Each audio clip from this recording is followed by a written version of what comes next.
renales, estas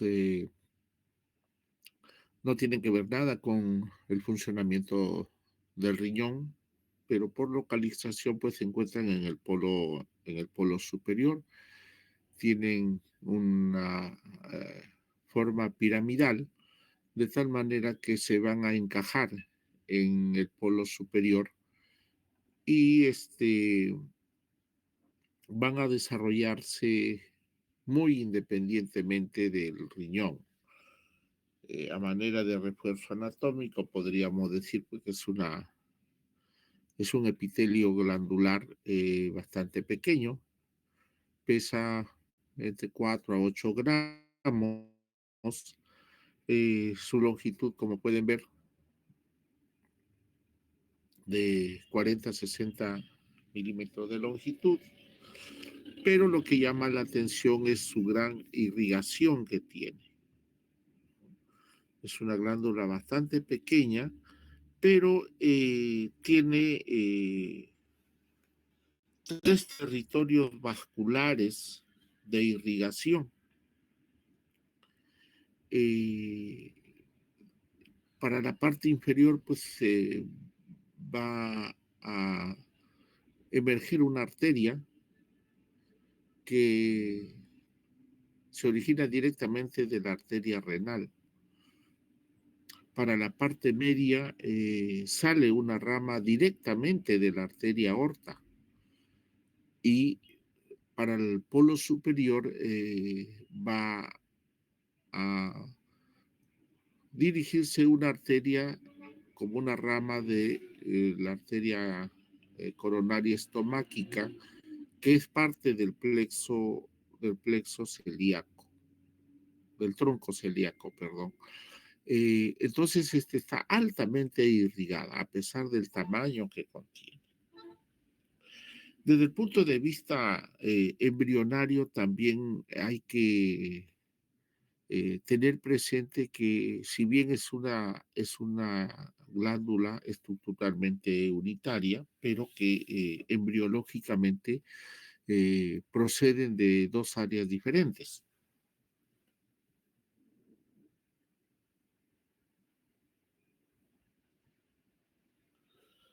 La parte medular, la parte interna de esta glándula, es en sí un ganglio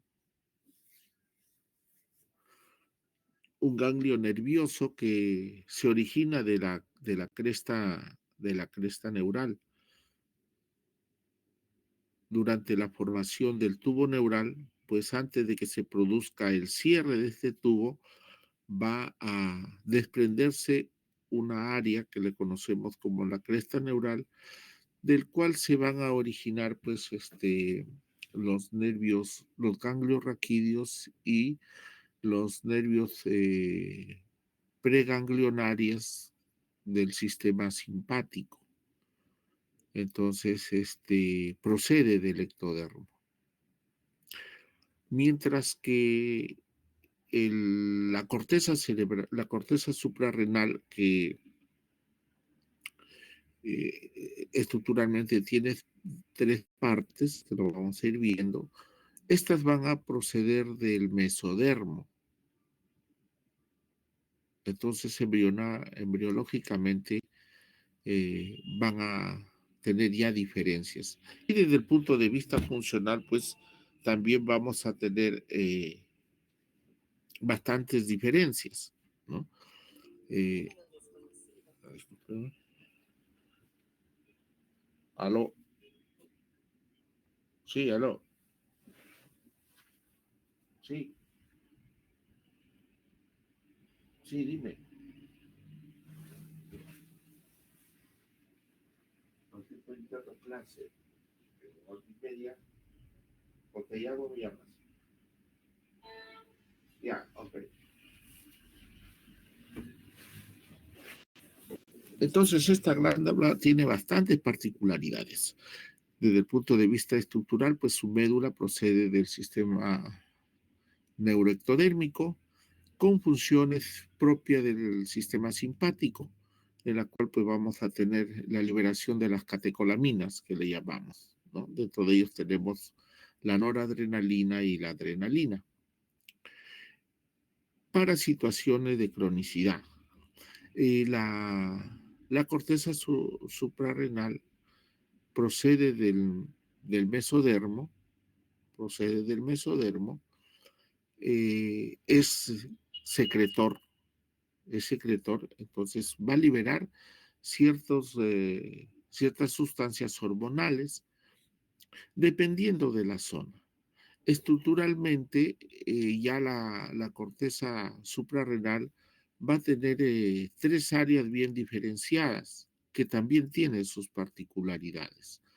La parte más externa, que se le conoce como la zona glomerular o glomerulosa, que está altamente vascularizado, tiene una función mineralocorticoidea.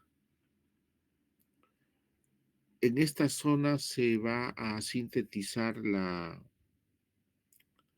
aldosterona, que no va a responder al eje hipotálamo, hipófisis, glándula.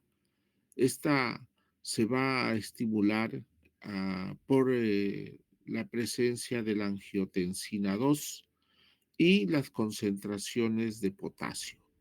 Estos son, digamos, los estímulos que promueven la secreción de la aldosterona. Ya ustedes saben la función que va a tener la aldosterona, ¿cierto?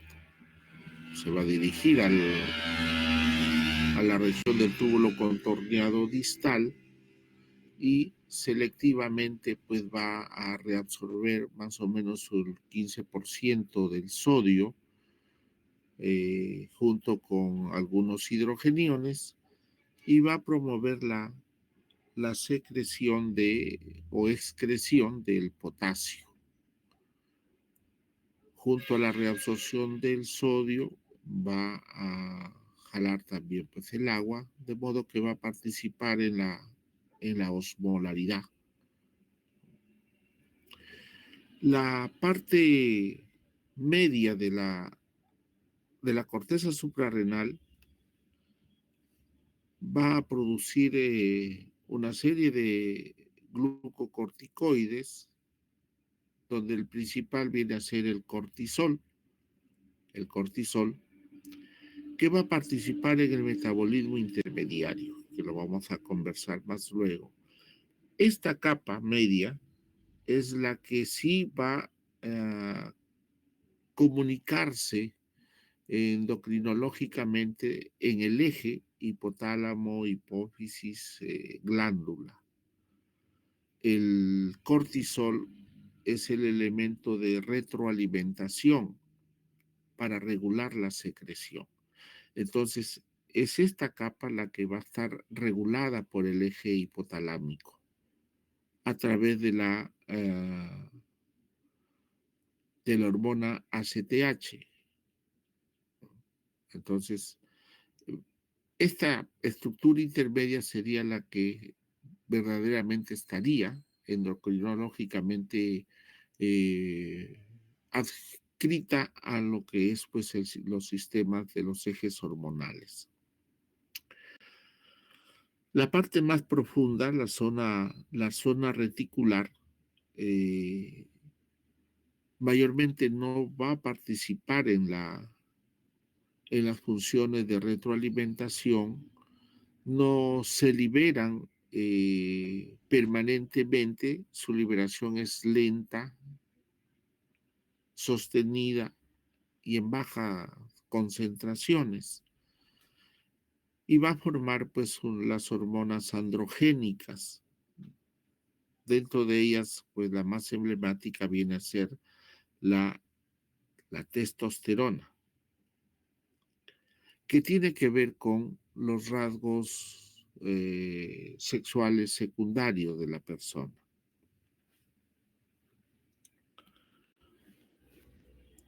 Entonces, en este esquema lo podemos graficar mejor. tenemos a la glándula suprarrenal con sus dos estructuras principales, que viene a ser la zona medular, que corresponde al sistema nervioso simpático, donde va a ser el resultado de la concatenación de dos neuronas, ¿no? Una neurona que le conocemos las preganglionares y las neuronas postganglionares. La unión entre estas dos neuronas en la sinapsis va a estar mediada por la acetilcolina, tan igual como en el sistema parasimpático, ¿no? Que también tiene sus neuronas preganglionares y postganglionares. En esa sinapsis, en esa unión, el mediador químico viene a ser la acetilcolina. Lo que se diferencia es en la parte final, digamos, en las terminaciones postganglionares, donde el sistema parasimpático también libera acetilcolina. Por eso que el sistema parasimpático se le conoce pues como colinérgico, ¿no?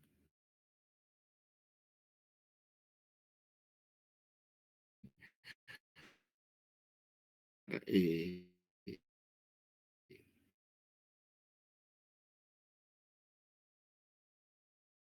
Médula suprarrenal libera en su parte postganglionar catecolaminas, noradrenalina y adrenalina.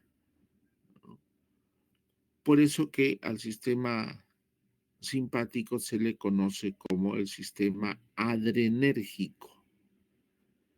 Algunos le dicen noradrenérgico, pero es lo mismo, ¿no? Porque son catecolaminas. La diferencia está, pues, de que el sistema nervioso simpático, periférico, más responde a episodios bruscos, agudos, de corta duración, mientras que la médula suprarrenal más está encargado para controles de estímulos sostenidos y crónicos. La corteza suprarrenal, que tiene tres zonas bastante diferenciadas desde el punto de vista histológico y fisiológico y secretor. Entonces vamos a tener la parte más externa, la zona glomerular o glomerulosa, que está regulada por la angiotensina 2 y por el potasio, y va a liberar pues la aldosterona. Como esta tiene que ver con reabsorción iónica, ¿no? Tiene que ver con el sodio y el potasio, por eso a esa acción se le conoce como una acción mineral. Y como se estructura de la aldosterona y de todas las hormonas que libera la corteza suprarrenal son derivados esteroideos, derivan del colesterol, por eso que se le da también ese sufijo de corticoide. Entonces, la zona glomerulosa es una zona mineralocorticoide. Tiene que ver con la regulación iónica. La parte media, la parte media o fascicular, ¿no? Esta sí va a estar controlada por la ACTH, y va a tener como hormona de regulación pues al cortisol, que dependiendo de su concentración va a generar pues una inhibición hacia los niveles superiores, ya sea hacia el hipotálamo o hacia la hipófisis. El cortisol tiene que ver con el metabolismo intermediario, es decir, que va a promover la producción de glucosa. Eh, controlando un punto común de varias rutas metabólicas. Por eso se le conoce como el regulador del control de la producción de sustancias intermedias de la producción de la glucosa. Pues se participa en el metabolismo intermediario, tanto de la vía de los carbohidratos como la vía de los lípidos o de las proteínas. Es el punto intermedio común de todas estas vías. Y la parte más profunda, que es la parte reticular mínimamente está relacionada con la ACTH y va a producir hormonas que más van a estar destinadas al control de ciertas hormonas que tienen que ver con los rasgos sexuales secundarios del individuo.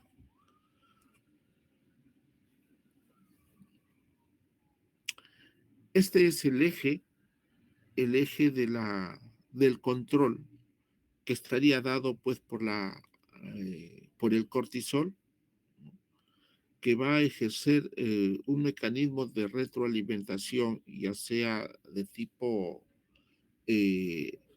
asa corta o asa larga, dependiendo si es que va a interactuar con la adenohipófisis o con el hipotálamo. Esta lámina es importante comentarlo porque al hipotálamo le va a llegar una serie de estímulos de los niveles más superiores, es decir, va a llegar estímulos de la parte superior del diencéfalo y del telencéfalo. Es decir, estamos hablando nosotros de la corteza cerebral, de las regiones del tálamo, del epitálamo. Le va a llegar ciertas sustancias estimuladoras o señales para que el hipotálamo empiece a producir sustancias de liberación que por pertenecer a este eje endocrino también se le está llamando como hormonas de liberación.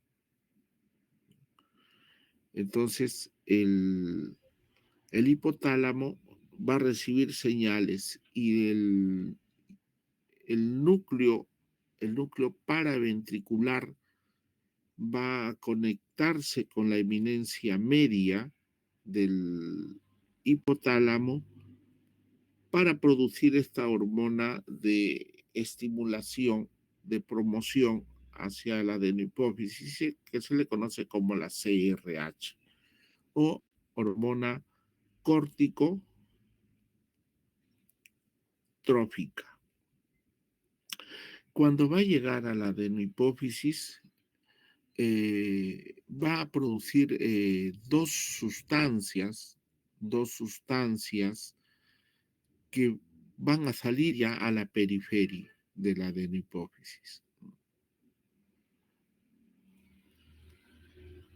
La ACTH y la melanoestimulante, que se le conoce como la MSH, y la otra es la ACTH. Estas dos hormonas tienen un punto común, ¿no? Entonces la CRH va a actuar primero sobre una proteína que viene a ser la propia melanocortina. La propia melanocortina va a ser el insumo para que o se forme ACTH o se forme MSH. Va a depender de qué área, ¿no? La zona anterior, la parte anterior de la adenohipófisis va a producir ACTH y la parte intermedia o pars intermedia de la glándula hipofisiaria va a producir MSH. Entonces, si bien va a haber una prohormona común, ¿no? Dependiendo de la población celular, pues unas sintetizarán ACTH y las otras MSH. Entonces, así es como el hipotálamo va a regular este eje adenocórtico-trófico. La producción de las diferentes hormonas también va a estar diferenciada por las enzimas que van a ir sintetizando estas tres hormonas que estamos mencionando, ¿no? Pero, ¿qué es lo que hace la ACTH? La ACTH. La ACTH, lo común en estas tres capas viene a ser la internalización del colesterol. Hace que el colesterol atraviese las membranas mitocondriales y se ubique esta a nivel de la capa interna, de la membrana interna de la mitocondria, donde ahí va a haber una enzima que viene a ser la colesterol desmolasa. Entonces la ACTH lo que hace es que esta enzima se active y el colesterol que ha ingresado a esa membrana interna mitocondrial se transforme en pregnenolona. La pregnenolona viene a ser la hormona común para la síntesis de las diferentes hormonas de la corteza suprarrenal. Y dependiendo ya del estrato de la corteza, ¿no? La región glomerular, ¿no? Va a tener enzimas que van a poder sintetizar a la aldosterona. La enzima particular de la zona glomerular viene a ser la aldosterona sintasa, que hace de que la pregnenolona llegue a formar aldosterona. La capa intermedia, la capa fascicular, no tiene esta enzima, por lo tanto no va a producir aldosterona, pero sí tiene otras enzimas que van a llevar a la pregnenolona a formar el cortisol. Y ahí nosotros tenemos pues como la enzima diferenciadora a la 11 beta hidroxilasa. Esta va a hacer que se forme el cortisol. Y la capa reticular, ¿no?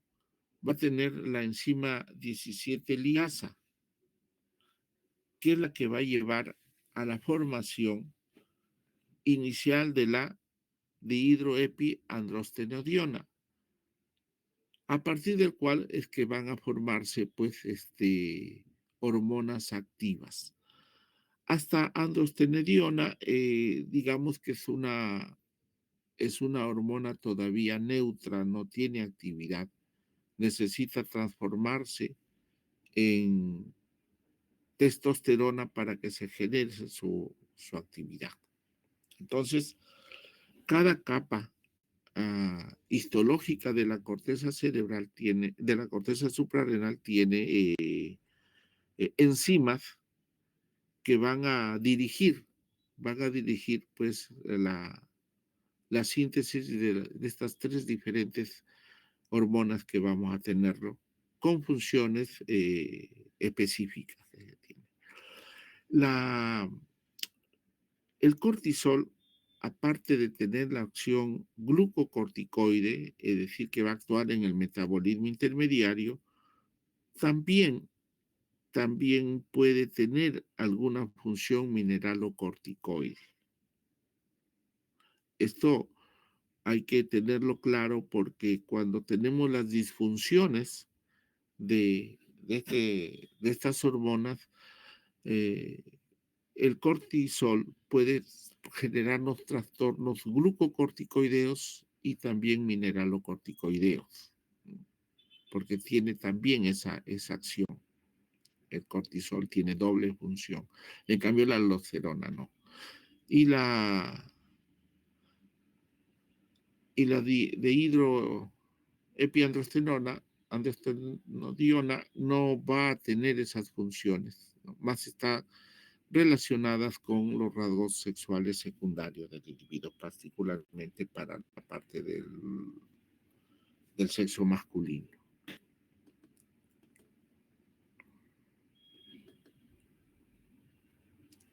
Sobre la función de la aldosterona ya lo tenemos claro por las conversaciones que hemos tenido anteriormente, ¿no? Pero sí puntualizar algunos aspectos que corresponde a la función del metabolismo intermediario del cortisol. ¿Hasta aquí alguna pregunta? No sé cuántos estarán conectados, yo no puedo visualizarlo. A ver, de repente lo veo por acá.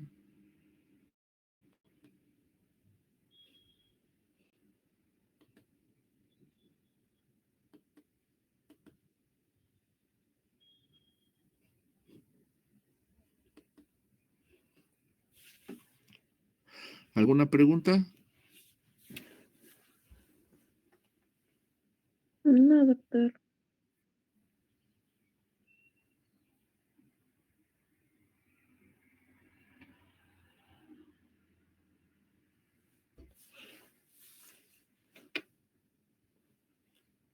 ¿Seguro?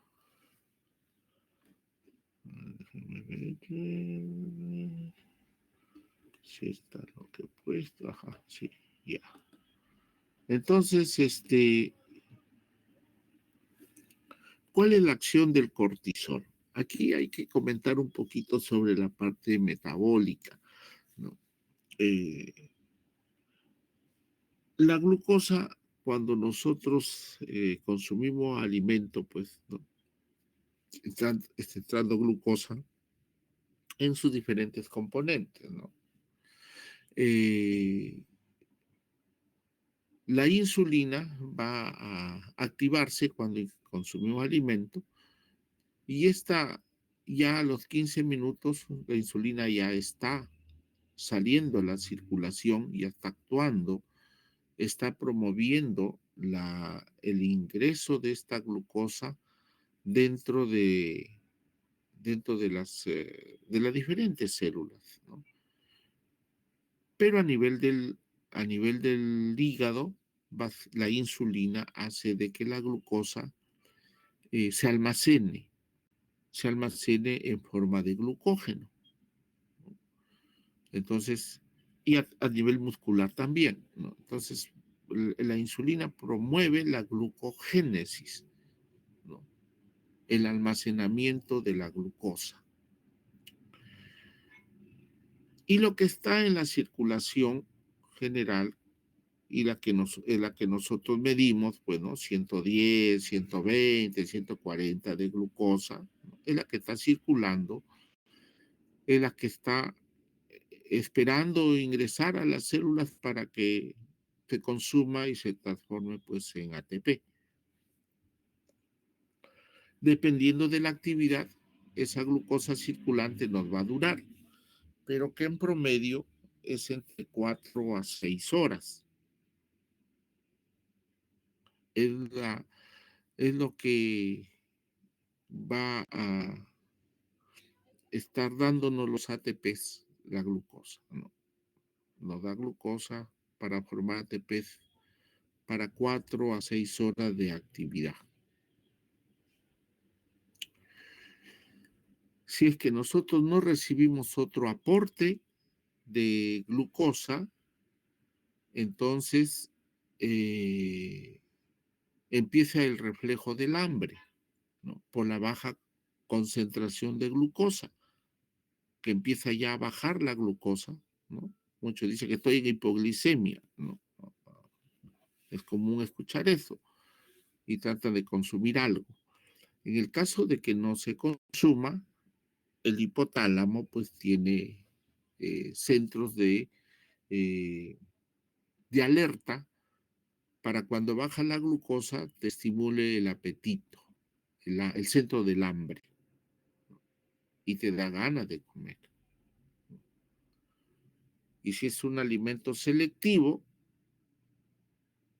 se activa el centro del apetito. El centro del hambre es más primitivo, ¿no? Entonces, si tú tienes hambre, puedes comer cualquier tipo de alimento, no vas a discriminar. El hecho es que quieres, pues, recargarte de glucosa y en forma eh, vegetativa, ¿no? Autónoma y voluntaria, tú tienes ese estímulo y puedes consumir cualquier tipo de alimento con eh, el fin de recargarte de glucosa. Pero si eso es más selectivo, pues dices, quiero comerme pues ahorita un chaufa, quiero comerme una parrilla, un pescado, ¿no? Ese hambre se transforma en apetito y selecciona ya el alimento y eso es el apetito, ¿no? Consumimos y también el hipotálamo tiene el centro de la saciedad, o sea, el hipotálamo controla todo eso. Pero, pero cuando nosotros no consumimos el alimento, entonces se va a activar otra ruta metabólica, la conversión de lo que se ha almacenado, es decir, el glucógeno, volverlo glucosa. Y ahí va a participar el glucagón y el cortisol para darnos ese aporte nuevamente. Lo que pasa es que el glucagón es breve, ¿no? Se activa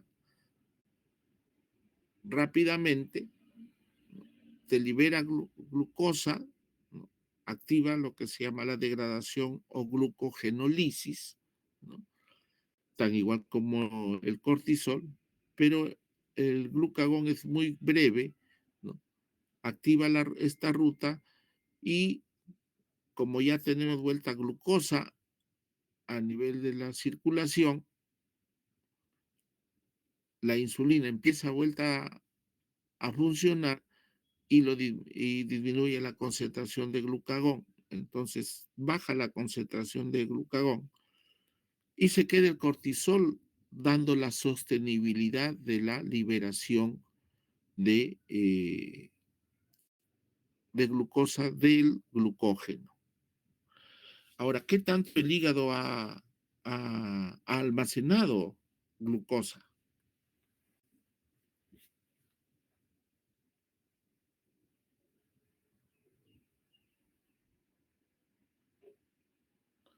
Entonces, nos puede durar ese almacenamiento, pues, 4 horas, de 3 a 4 horas, te puede brindar el hígado la glucosa para tus actividades. A eso se le llama el periodo posabsortivo. A partir de las 6 horas, si tú no consumes alimento, a partir de ahí empieza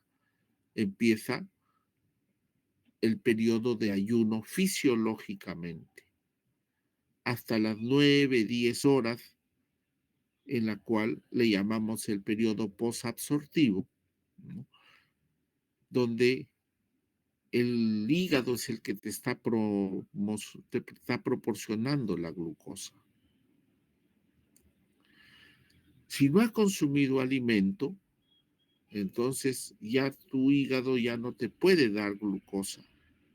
La ruta de la glucogenólisis ya se agotó y no te puede aportar. Entonces el cortisol va a actuar sobre otras rutas metabólicas. Entonces va a echar la mano a la grasa o a las proteínas. Más rápido va a actuar sobre el tejido adiposo, sobre nuestra grasa almacenada, que también tenemos diferentes tipos de grasa, ¿no? Hay grasa para sostén y hay grasas para almacenar reservas, y de ahí es donde el cortisol va a tomar la ruta, ¿no? Entonces, o a la proteína, principalmente de los músculos, ¿no? Va a consumir las proteínas musculares y también nos va a formar glucosa. Entonces, cuando se activan estas rutas diferentes a la glucogenólisis, hablamos de la gluconeogénesis. La gluconeogénesis, es decir, la generación de glucosa de otras rutas que no son los carbohidratos. Se activa el tejido del tejido adiposo, hablamos ahí de la lipólisis, ¿no?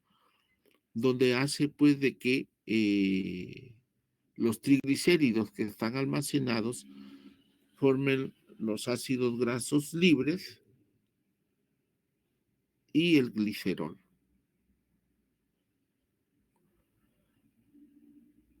Y es el glicerol el que entra a la ruta de la formación de glucosa.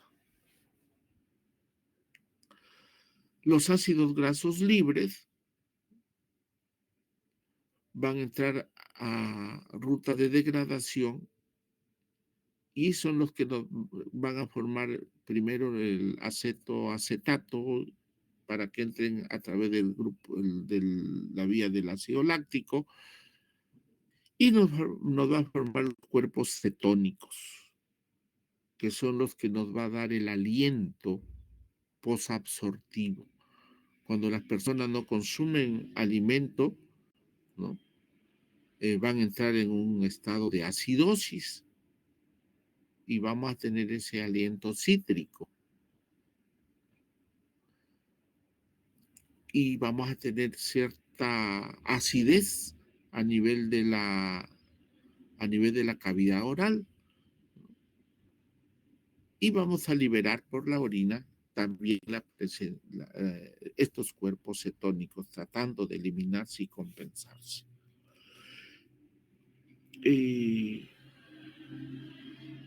O puede degradar también proteínas, lo que se llama la proteólisis,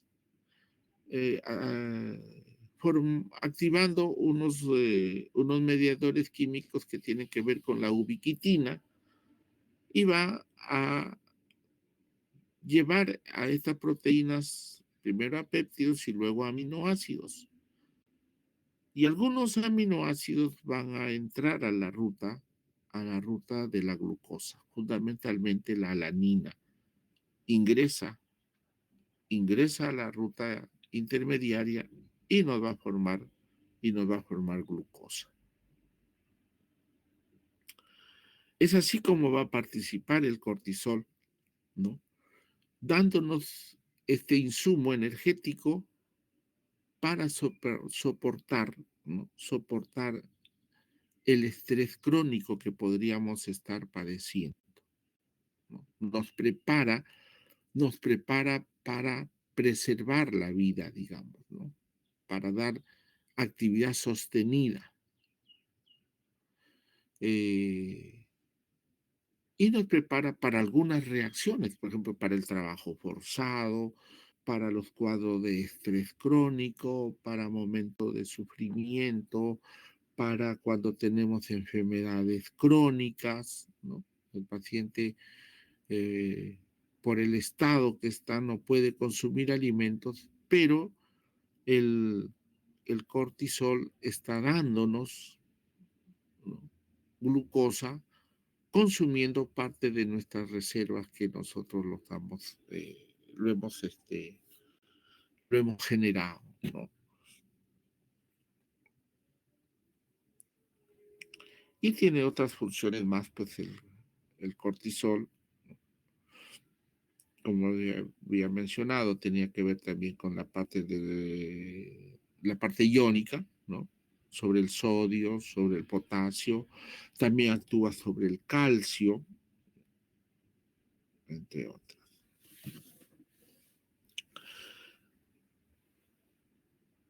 Y aquí hay que comentar un poquito sobre lo que es el estrés crónico, donde la médula suprarrenal y la capa intermedia de la corteza suprarrenal tienen mucha participación.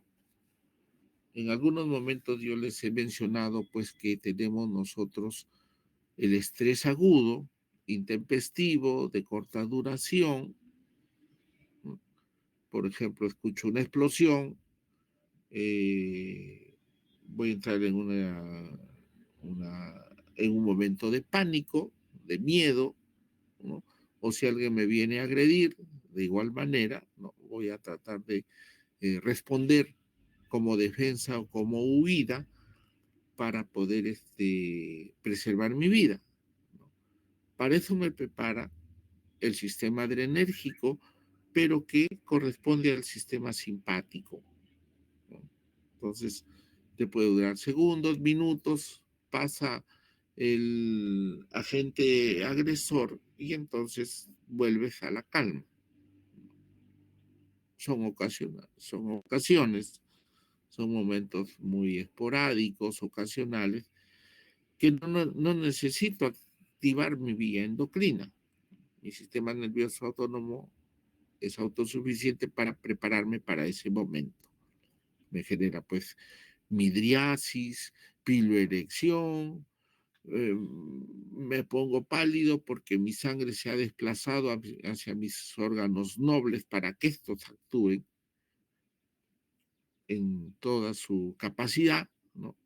Entonces mi corazón hace taquicardia, mis pulmones hiperventilan, también la sangre intestinal se deriva a estos órganos nobles, de tal manera que mi volumen circulante va a estar preparado para llevarme oxígeno y nutrientes para cumplir con ese objetivo de preservar la vida. Entonces, ese es el estrés agudo. Pero ¿qué pasa cuando estas agresiones se vuelven persistentes? ¿No? Se vuelven persistentes, cotidianas, entonces ya el cuerpo va a estar sometido a estos momentos donde empieza a desgastarse el sistema nervioso autónomo. El sistema simpático eh, ya no va a ser capaz de sostenerme.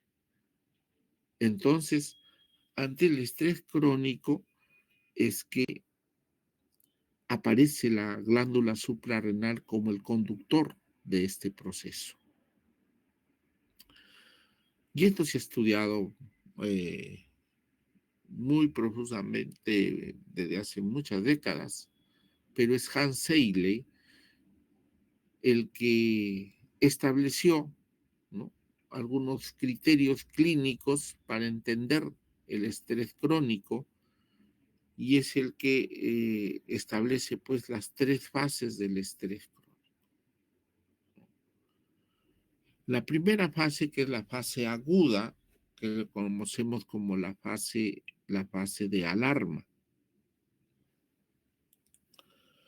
breve, corta, donde no necesitamos más que catecolaminas y con eso estabilizamos.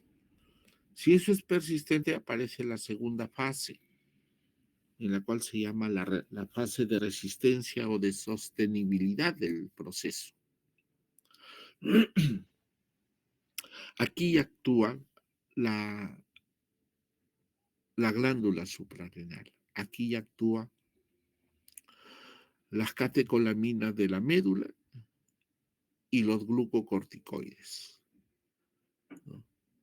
¿Cuánto tiempo podré resistir? ¿No? Ya va a depender también del estímulo y de la habituación o adaptación que yo pueda generarlo, ¿no? Por decirles, en la Segunda Guerra Mundial, que duró tantos años cierta población vivía en un estrés permanente, ¿no? Su organismo generó ciertos mecanismos de defensa para darle sostenibilidad por muchos años a ellos, ¿no? Entonces, mantienen esa sostenibilidad. Hay una gran resistencia. Mi, mi glándula suprarrenal está trabajando en su máxima potencia, probablemente tiene hipertrofia, etcétera, etcétera. Entonces, me va a sostener por mucho tiempo. Y voy a estar en máxima alerta, ¿no? Entonces, mi función de relación va a estar muy, muy intensificada, pues mis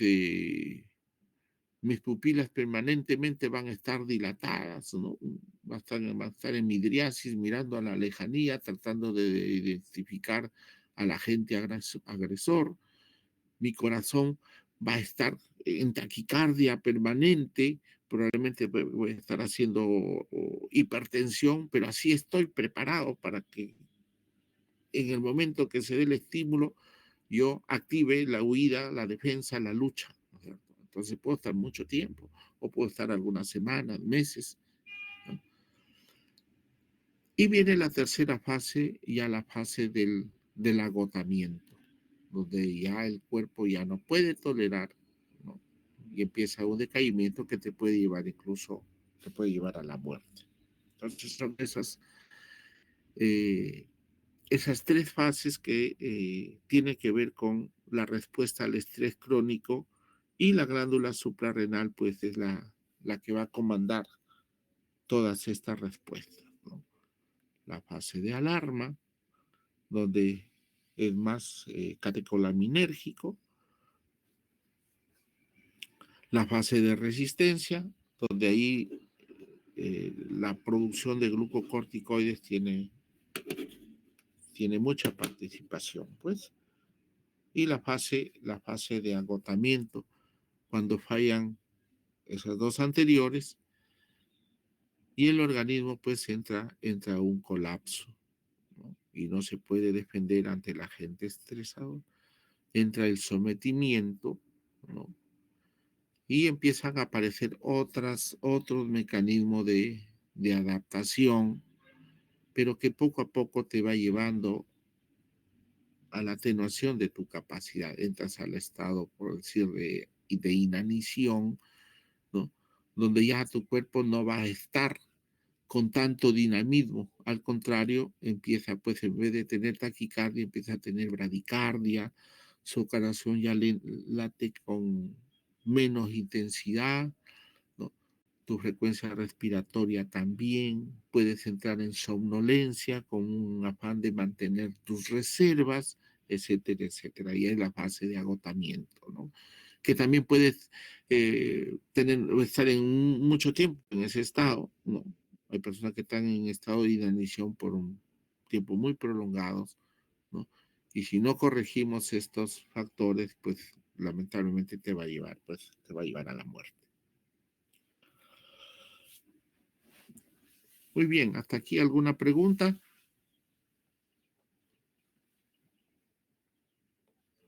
Algo que no se esté entendiendo.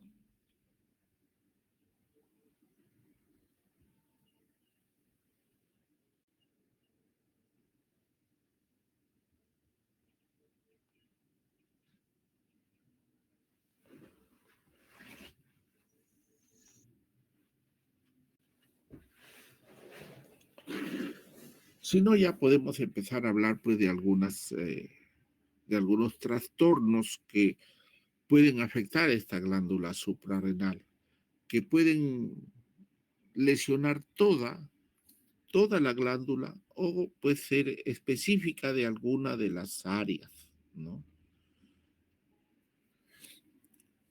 Por ejemplo, podríamos tener una lesión de toda la glándula suprarrenal, y llevarle pues a una alteración en las tres esferas de la corteza cerebral. Se afecta la función glucocorticoidea, la función mineralocorticoidea, y nos puede producir esa insuficiencia que se le conoce como la enfermedad de Addison, la enfermedad de Addison.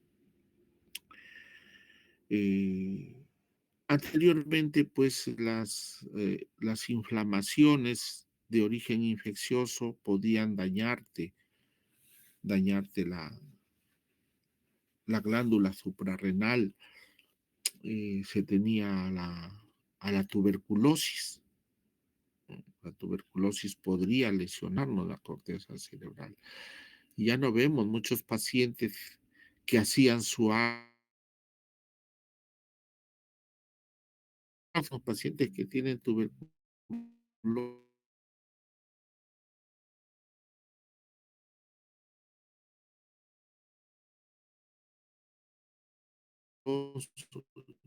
tuberculosis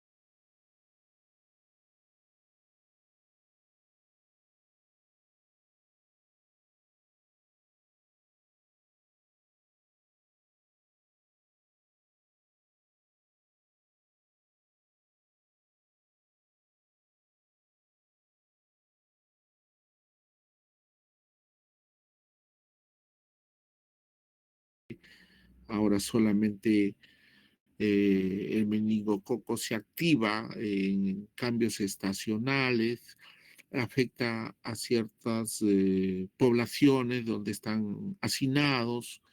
Hay cepas que pueden producir eh, infecciones sistémicas, ¿no?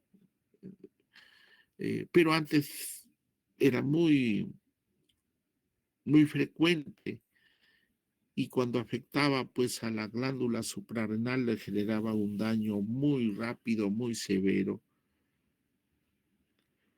que le llamaban pues las manifestaciones de Waterhouse-Fredericksen, ¿no? Y el paciente entraba pues a toda una insuficiencia suprarrenal que le llevaba al fallecimiento. Las insuficiencias que ahora se tienen mayormente son de tipo autonómico, ¿no? Que está asociada con algunas otras enfermedades de este tipo, en la cual pues va a haber una insuficiencia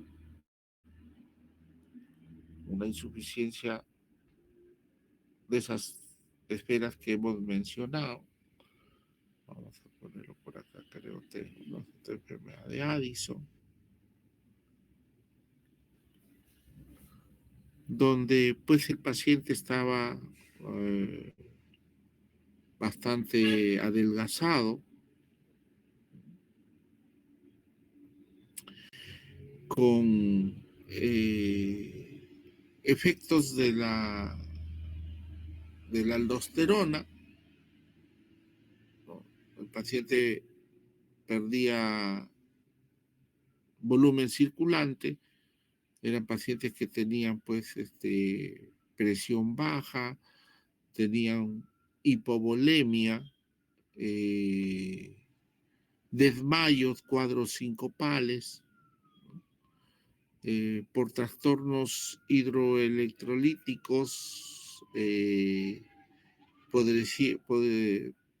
tenían trastornos de alcalosis metabólica, calambres, una debilidad generalizada,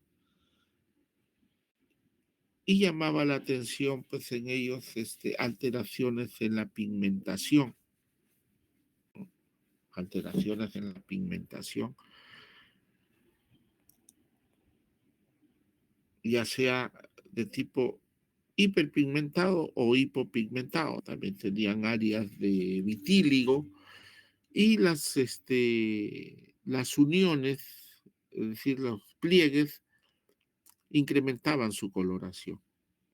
Y una de las características era, pues, a nivel de la mucosa gingival, es que había una coloración plúmbica que le daba una característica particular a estos pacientes. Entonces, tenía una fenotipia pues muy característica, ¿no? un paciente adelgazado.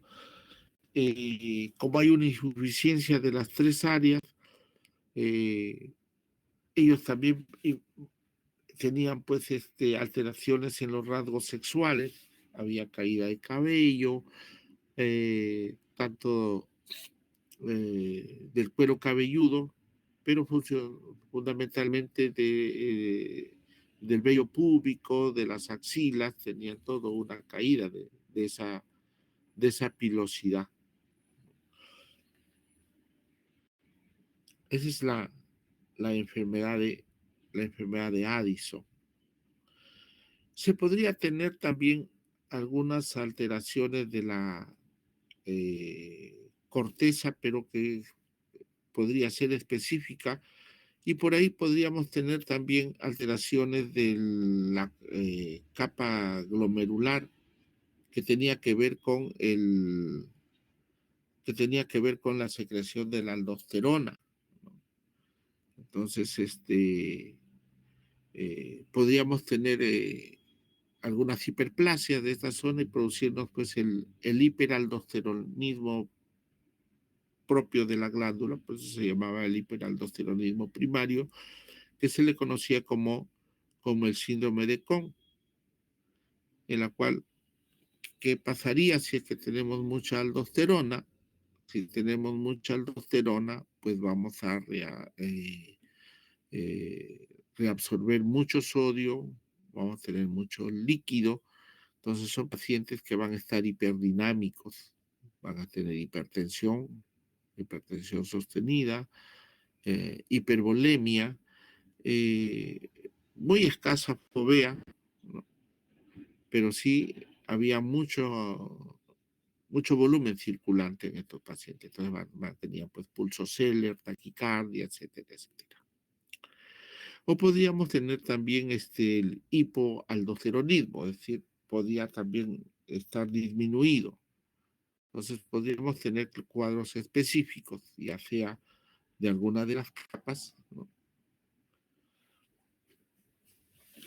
Glomerular o también la fascicular.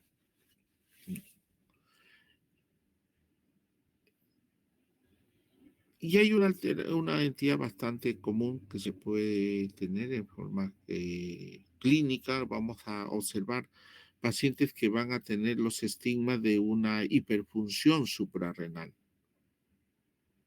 Y el paciente va a tener también una fenotipia bastante característica que lo conocemos como el síndrome de Cushing, el síndrome de Cushing, por una hiperfunción glucocorticoidea.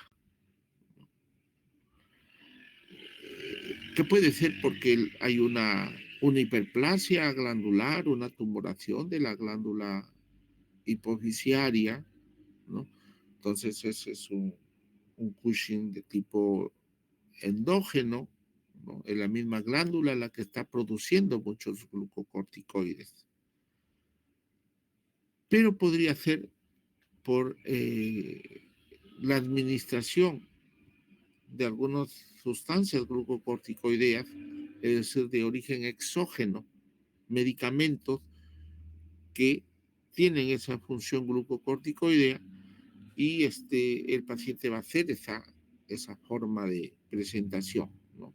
Entonces vamos a tener un síndrome de Cushing de tipo endógeno porque la misma glándula está produciendo, o puede ser de tipo exógeno por el consumo de medicamentos, pero vamos a tener también una fenotipia, los rasgos característicos de estos pacientes. Entonces, ¿qué es lo que va a llamar la atención a estos pacientes? Uno va a hacer la remoción del tejido graso, va a redistribuirse el tejido graso hacia las zonas del eje central. Entonces se va a acumular la grasa a nivel de la parte inferior de la cara, el cuello y la parte superior de la cintura escapular, ¿no? Dándole una característica muy particular, ¿no? Lo que le llama la facies de luna llena, o facies abotargada, que se llama, ¿no? el buftalmos, es decir, tienen la acumulación de la grasa en la parte dorsal que les va a dar una jiba o una joroba. Entonces vamos a tener todo un tronco bastante ampliado, ¿no? Con atrofia muscular. Entonces van a tener piernas y brazos adelgazados. Entonces le va a dar una característica, pues que cuando uno hace lectoscopía de estos pacientes, ya decimos, este paciente tiene pues una constitución cuscinoide, ¿no? Y ahí hay que preguntarle si el paciente pues está consumiendo sustancias que le llamamos los corticoides, ¿no? Que se van a sumar a a la producción del cortisol de nuestras glándulas, ¿no? Que normalmente está produciendo, más lo que estamos consumiendo, entonces le va a dar pues una hiperfunción, ¿no? Vamos a tener mucho glucocorticoides. Como los corticoides, pues habíamos visto, consume las proteínas musculares, nos va a adelgazar, vamos a tener atrofia muscular con la debilidad que corresponde, pero también la parte conjuntival de los tegumentos, donde tenemos pues, bastantes fibroblastos, colágeno, que también se van a consumir. Entonces, al consumirse, van a aparecer las estrías reticulares a nivel a nivel del tegumento, por desgarros de la textura del tejido. Y dependiendo si es que estas son recientes, van a tener un aspecto rojo vinoso, o si ya son crónicas, van a tener el aspecto perlado. Va a haber caída del cabello, porque también las fosfoproteínas también se van a consumir, entonces también van a tener caída del cabello. Eh, y por el efecto mineralocorticoide, van a retener agua, entonces van a tener edema, van a tener hipertensión, van a hacer diabetes secundaria, porque como los glucocorticoides están que nos remueven todo las rutas metabólicas, se opone a la insulina, entonces estos pacientes hacen resistencia a la insulina y hacen eh, diabetes de tipo secundario.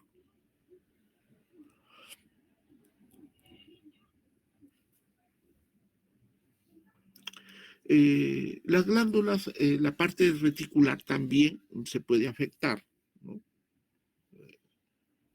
Que tiene que ver con los andrógenos, como habíamos conversado, ¿no? Entonces también algunos rasgos sexuales podían verse afectados, ¿no? Como le había dicho, se forma la dihidroepiandrostenediona, la androstenediona, pero que estas no tienen mucha actividad, no tienen una actividad mínima, pero estas van a entrar a, a las rutas de la formación de las hormonas sexuales, porque van a ser insumos que van a irse hacia los testículos, hacia los ovarios, y estas ahí van a transformarse en algunas hormonas que tienen que ver con los rasgos sexuales, fundamentalmente en el sexo masculino. Van a dar los rasgos eh, característicos para el varón. Y las mujeres también van a tener esta testosterona, pero que fisiológicamente van a estar en bajas concentraciones, pero van a estar presentes. El problema es cuando se genera una disfunción, ¿no? Cuando se genera una disfunción nos puede llevar a algunos estados mórbidos, como por ejemplo la pubertad precoz, ¿no? Que a veces se le llama una pseudo pubertad precoz, ¿no? Entonces hay a temprana edad, pues el oscurecimiento de los escrotos en los niños, eh, hay desarrollo del pene, empiezan a tener ya pilosidades, bigote, barba a muy temprana edad.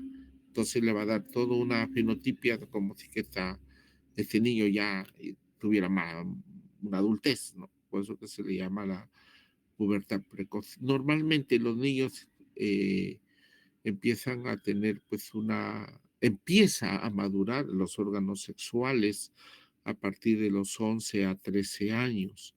En las mujeres a partir de los 9 11 años ya empieza la maduración, ¿no? Pero en estos niños, 8 o 9 años ya lo vas a empezar a tener, a observar ya el engrosamiento de las bolsas, pues, de los testículos, ¿no? Los escrotos empiezan a ponerse más geográficos, empiezan a hiperpigmentarse, empiezan a aparecer vellosidad púbica, entonces le da toda una característica que le llamamos pues la pubertad precoz. En las mujeres también podrían generarles ciertas alteraciones donde va a haber una hipertrofia del clítoris, de los labios mayores, que a veces se adhieren y nos puede hacer confundir como si que fueran bolsas escrotales, ¿no? Si tienen más edad, las niñas pueden tener pues cuadros de acné, ¿no? Hirsutismo, que da unos rasgos de virilización a las mujeres.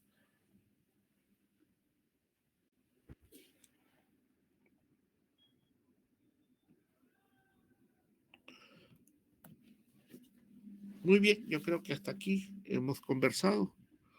Si hubiera alguna pregunta, algún detalle por parte de ustedes.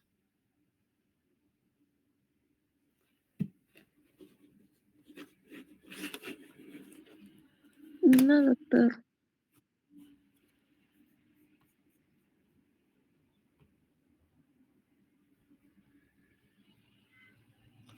Bien, entonces, voy a dejar,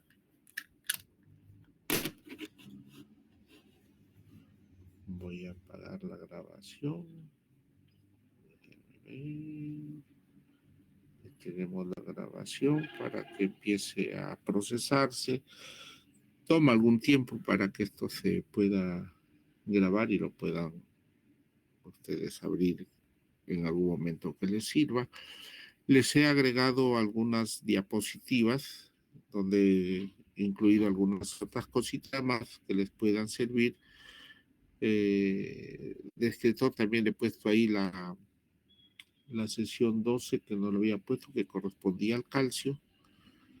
Me hicieron viajar.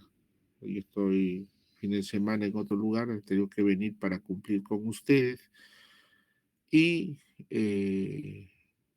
proyectarle lo que, pasarle lo que es la sesión 12 que no lo tenía. Yo tengo varios laptops, o sea, en cada sitio que estoy, yo trabajo en 3 ciudades y en cada ciudad tengo mi material, mis laptops para para cada institución que trabajo. Y bueno, la de UPN lo tengo acá en Lima y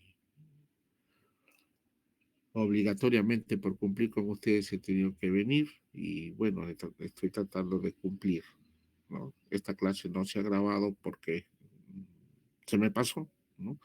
Entonces me obliga a hacerlo, a recapitular y que lo tengan también en la grabación para que les sirva de material, pues. Muy bien, entonces si no hay participación de ustedes, vamos a dar por concluido esta sesión y ya pues el día martes estaremos tomando el examen. Hemos convenido de hacer un reajuste para este martes 14 creo, martes 11 creo es, delegada. Es martes 11. Martes 11 porque la siguiente va a ser virtual, ¿verdad? Y de ahí ya Sí, el la 18 es virtual. 15, la 15 va a ser es ya el examen final. Entonces, lo que quedaba por revisar era la parte de lo que es embarazo y gestación, ¿no? Entonces, con el equipo hemos reestructurado la tarea de habilidades y bueno, y de simulación también. Lo voy a tratar de colgar en su Blackboard la práctica 13 que vamos a hacerlo, aprovechar el material que tenemos para poder ver cómo es la presentación, la maniobra de Leopold, las fases del trabajo de parto, porque en la virtualidad va a ser un poco difícil que ustedes puedan ver. Entonces, hemos tratado de pasar algunas cosas para esta semana 13, ¿no? Para aprovechar el material que tenemos y ustedes puedan experimentar, ¿no? con, con las maquetas que se tienen para ver cómo es la presentación, el encajamiento en el proceso de trabajo de parto, porque ya no se va a poder hacer en la siguiente y de ahí ya estamos terminando el curso.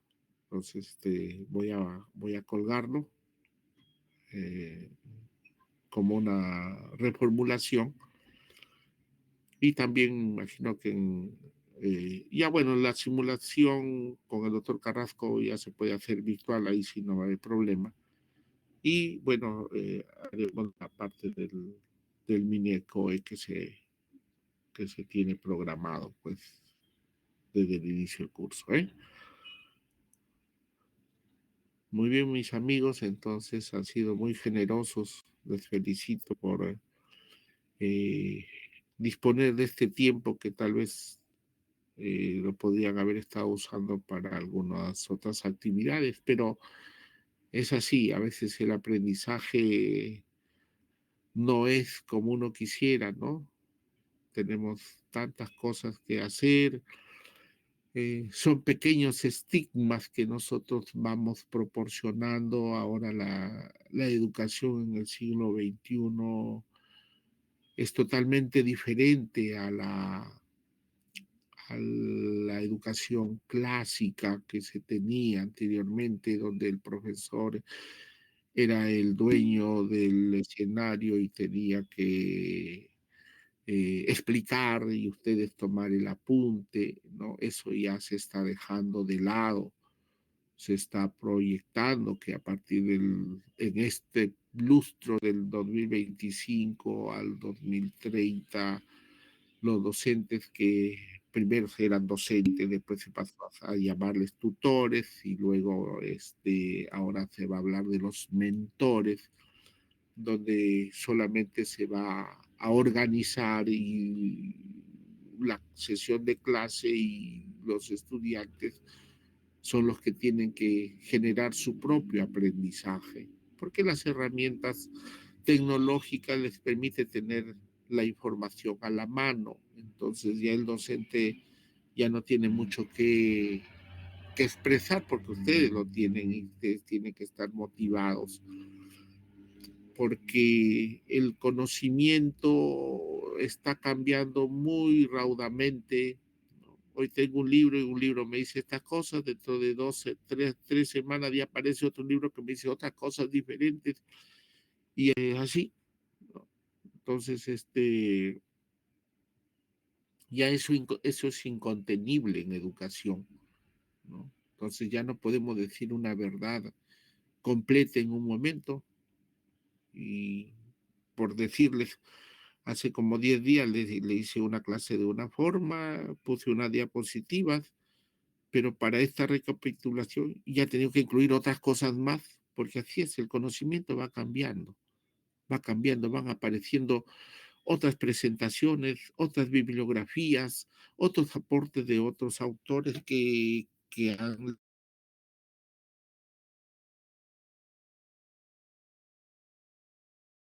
pues, están aportando y transmitir a ustedes, porque el conocimiento está así, ¿no? está a una velocidad rauda, ¿no?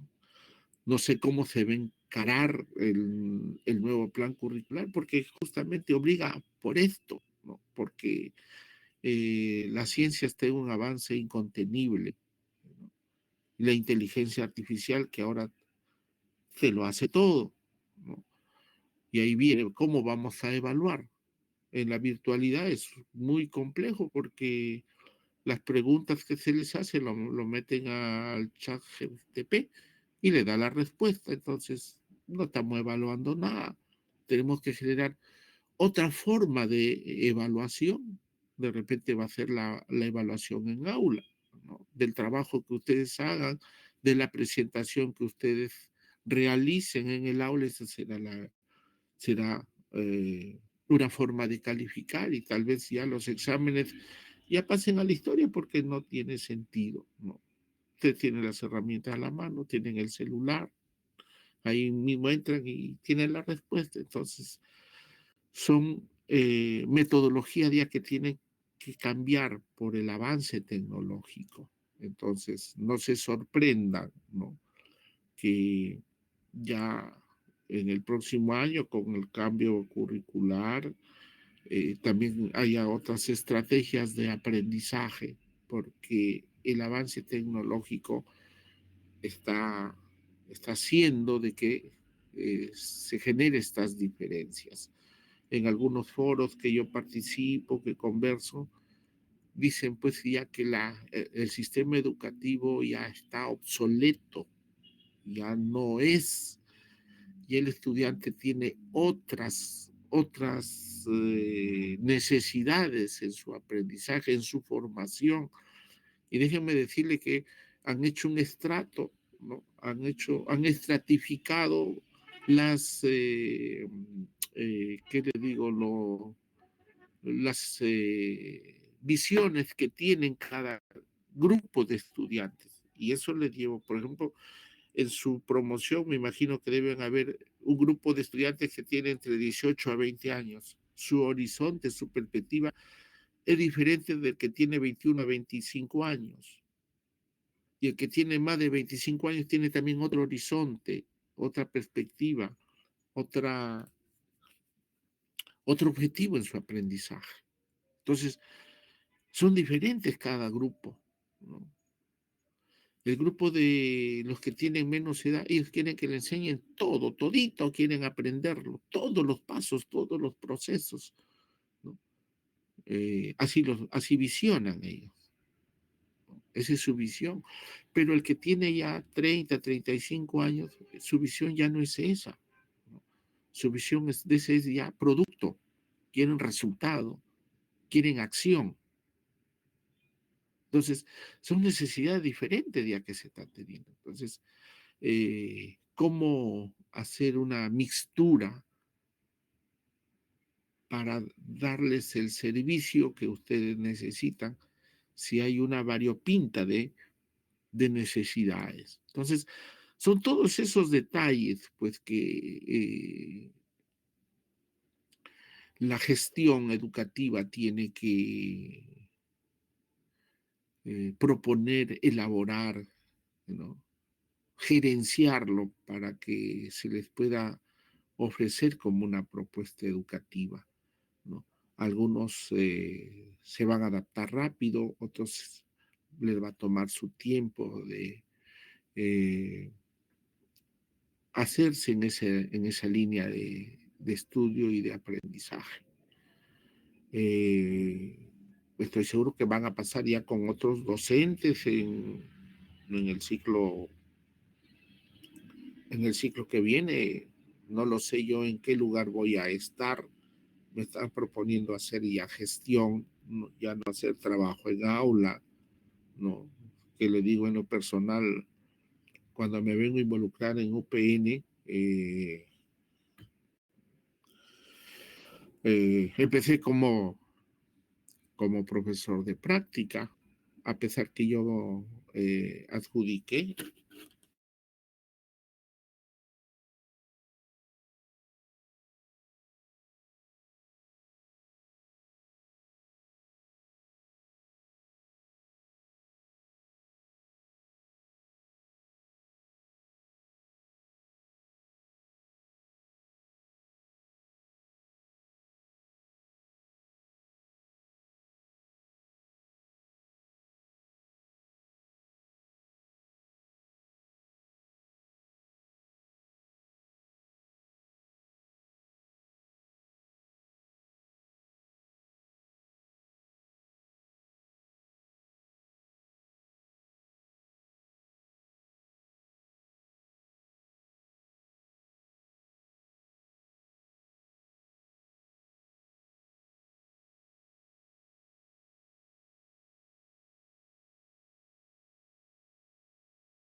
Hoy día no hay asistencia, por si acaso. Algunos me están preguntando si hay asistencia. No hay asistencia. Es una clase libre. Bien, delegada, ¿estás? ¿Ya cerramos? Sí, doctor, ya. Si hay alguna necesidad, algo que no lo estén entendiendo, a través de tu persona tú me haces llegar alguna inquietud, no sé, todos de las diapositivas y algunas cosas que hemos conversado, lo que vamos a preguntar en el examen, ¿eh? Pero si por ahí alguna cosa que no se entienda, me escriben, todavía hay tiempo hasta el martes que tiene su evaluación. Muy bien, entonces voy a cerrar y voy a colocarles la práctica de habilidades de la semana 13 que lo hemos modificado, ¿ok? Ok, doctor, está bien, gracias por su tiempo, Vamos, por darnos este vamos a repaso. cerrar esto. Nos vemos, hasta luego.